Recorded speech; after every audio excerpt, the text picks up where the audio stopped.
Okay, hi guys. I'm just gonna speak about the markets this week. Been quite boring to be quite honest in the last week or so. But obviously volatility has come back in again in the market. So we're just gonna see what's going on, any opportunities, what we're waiting for, and let's see if there's any good trading opportunities in the upcoming week. So let's go back into it now. Just gonna go into the S&P 500 quickly. I've been looking at this week in the weekly chart, looking at this demand zone here around the 3222 to the 3200 reason. If we can get down here, then obviously that we get a hit and a hold. That'd be good for a long position. If not, then 3150s. I'm looking at then 3225s. But overall, we're just seeing a pullback. To be quite honest, we've breaking out the highs, taking out the highs, and now falling back in into this range here. So, is is that a false break? Time will tell, really. Ideally, to really get a sentiment, let's say, shift would be 32.75's a weekly close below that. This was this big drop here.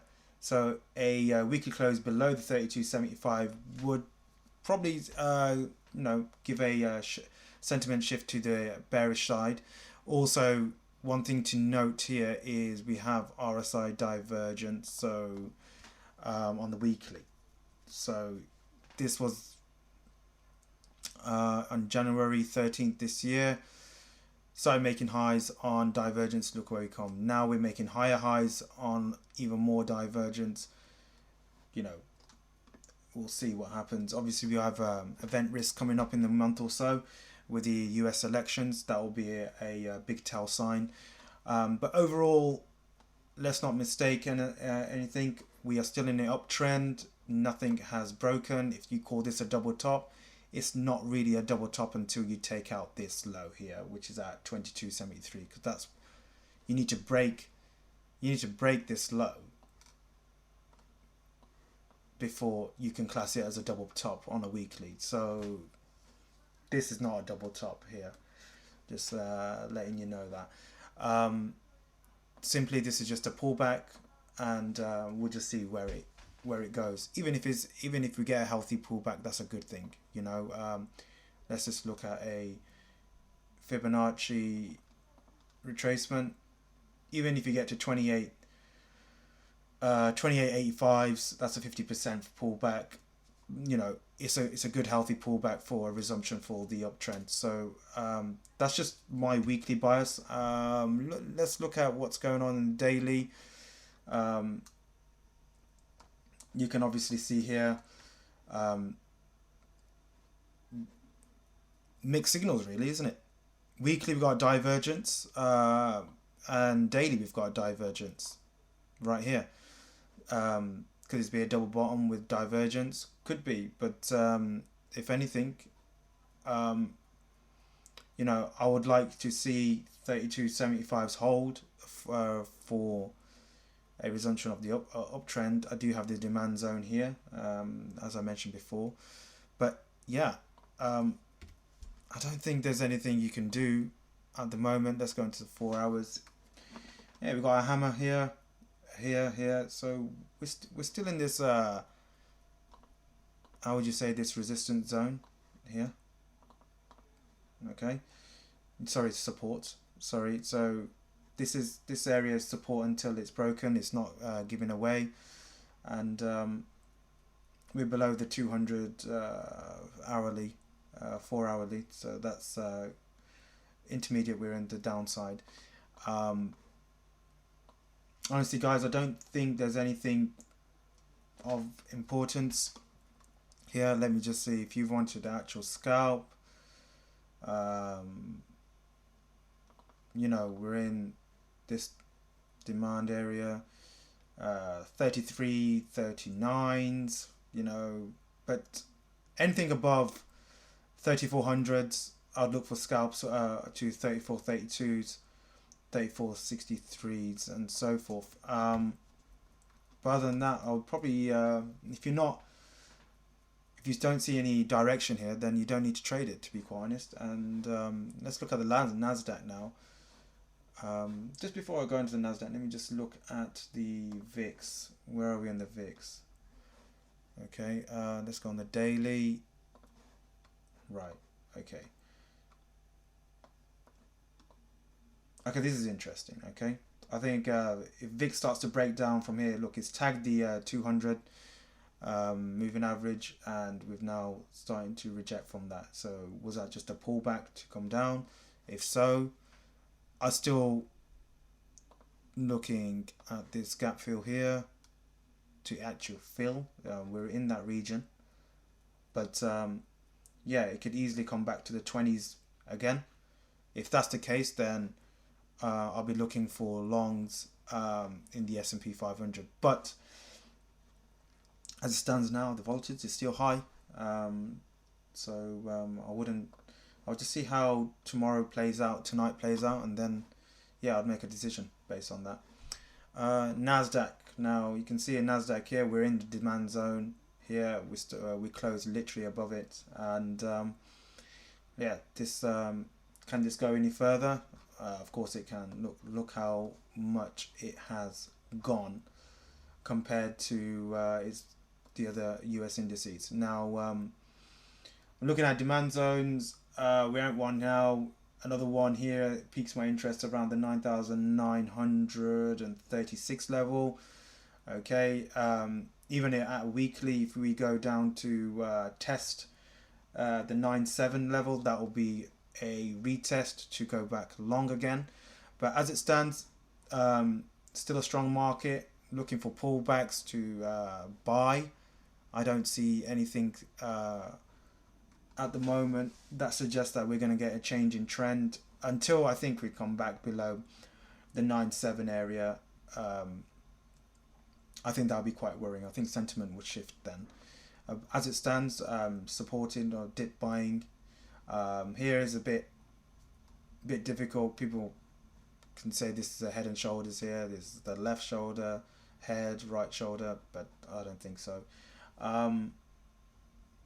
But yeah, again, nothing to see here, and we'll just monitor it. If we get down to the 10.519, see how we react here. Probably a scalp we can definitely do on that. I'll be, if we come down to that region, I'll be looking to buy up, maybe to come back, another 100 points or so. But you can see how strong the market was in the last 4 hours.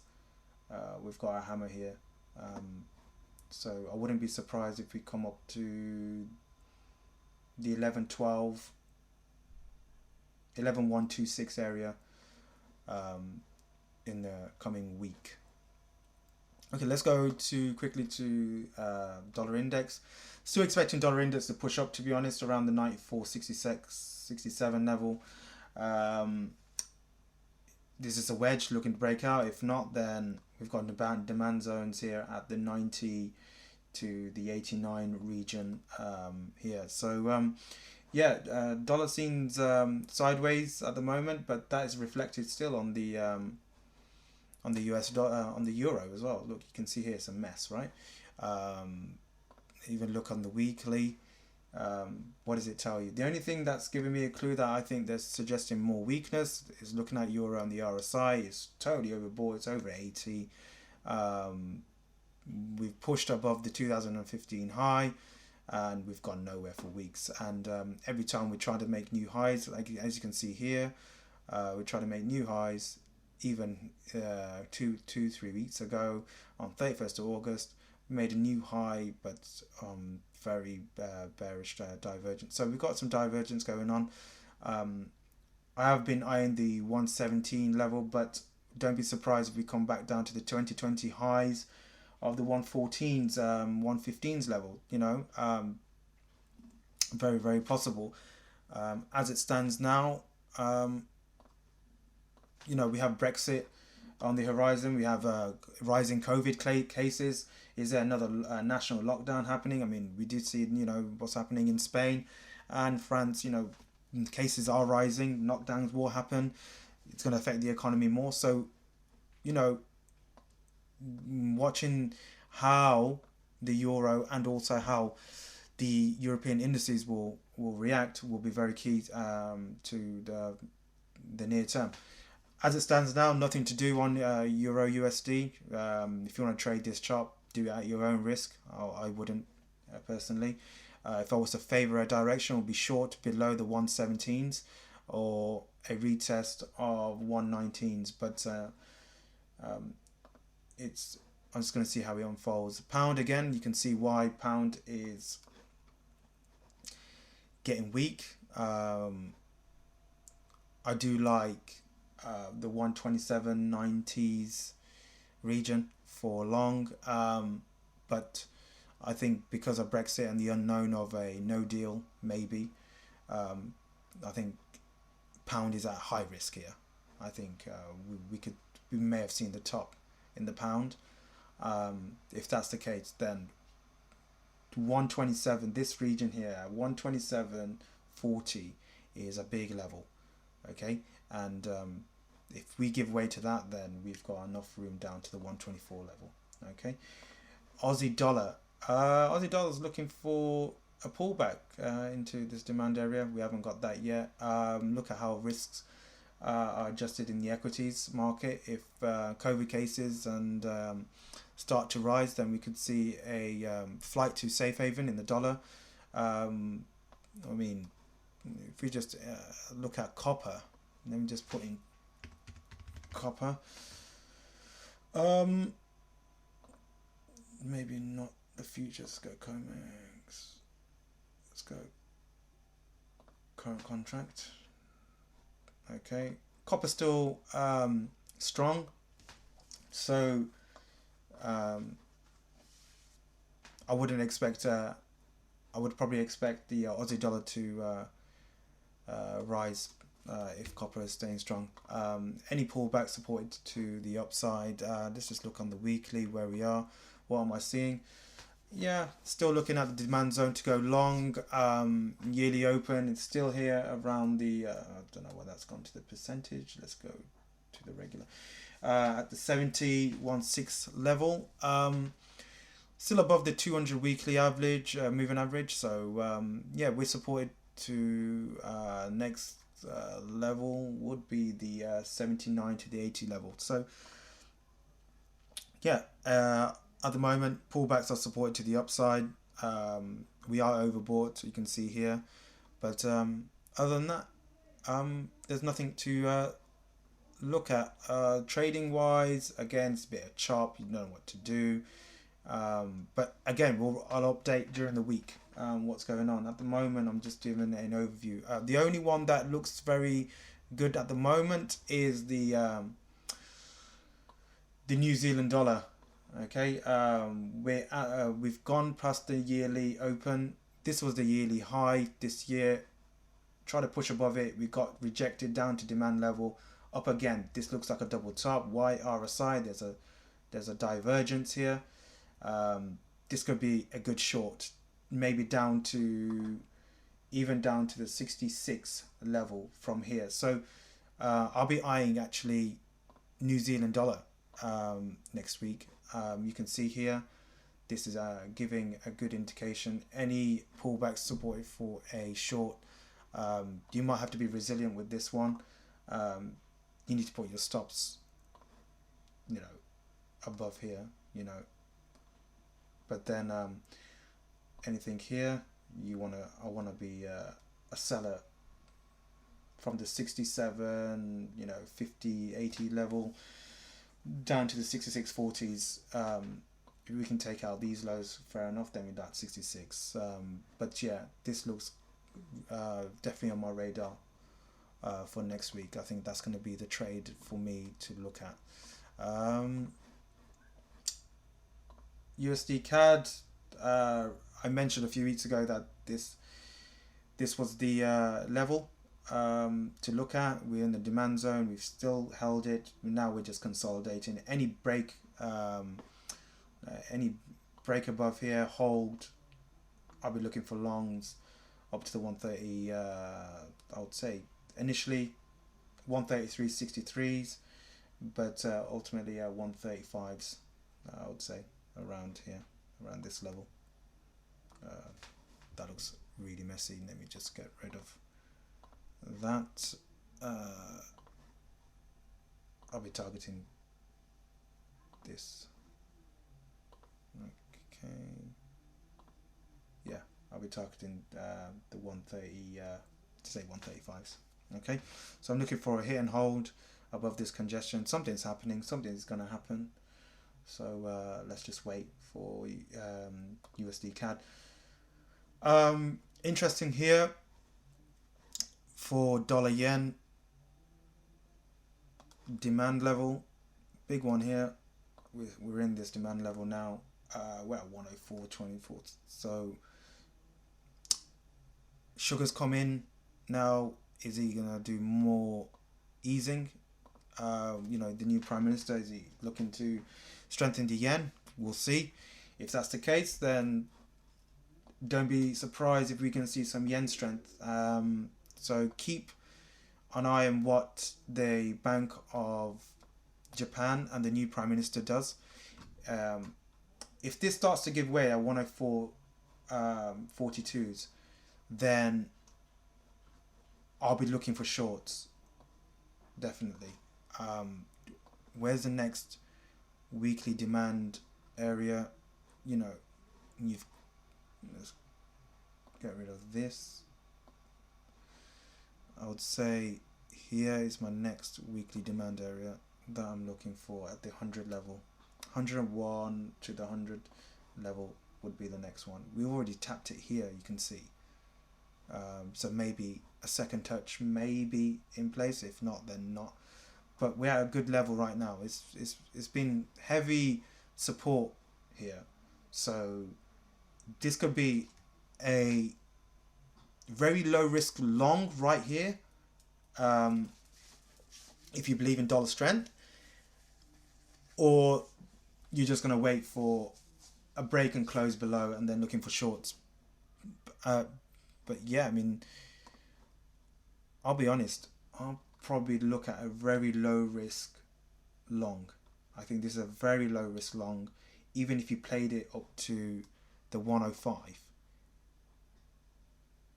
from here. 105, I think that is very low risk long right now to do. Anything else piques my interest? Dollar Swiss, no. Chinese yuan, not really.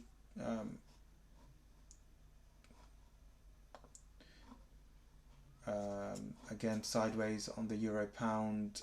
Ethereum looks like a pullback, probably down.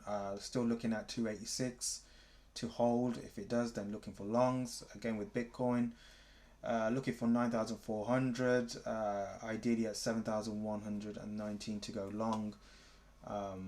This looks like a head and shoulders here, so it may have been completed around the 9.8. So, but anything above 11.5 would pique my interest to go to maybe the 15-16 level. Other than that, I do not see anything else. Let me just look at pound dollar. Do we have any trades that we could do? Sideways at the moment, but if I was to favor any direction, it would be a short towards this low here. So anything, let's just say here, I'll look at shorts. Even that's on a 4 hour. Let's just go on a 1 hour. Let's just really see. Let's just really get down to the nitty-gritty of the 1 hour. Okay. Better RR on the 4 hour. However, if I was to be realistic, I'll be shorting here. Okay, um, this box here. Um, Probably a stop above the 130 level. It's like a 50 pip stop. Looking for maybe 150 pips target. So 3 trades on the radar. Number one would be the Kiwi, pound dollar, and USD CAD. So I'll update during the week if I see anything else.